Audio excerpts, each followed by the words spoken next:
मला काय म्हटलेलं आहे की 29 त्याच्या जखमा आहेत, त्यातल्या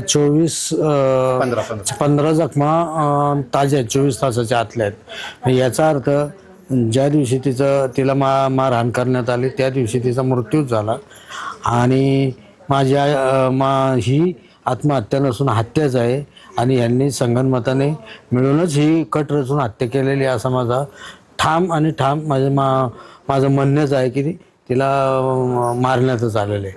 की हे जर ते 15 वळ 24 तासाच्या आतले आहेत आणि बाकीचे जे काही वळ जुने आहेत म्हणतात, तर याचा अर्थ असा होतो की यापूर्वी तिला सतत मारहाण, तिचा छळ होतच होता. तिला पाईपाने रॉडनी हाणमार करून तिचा छळ करून हत्याच केलेली आहे. हा माझा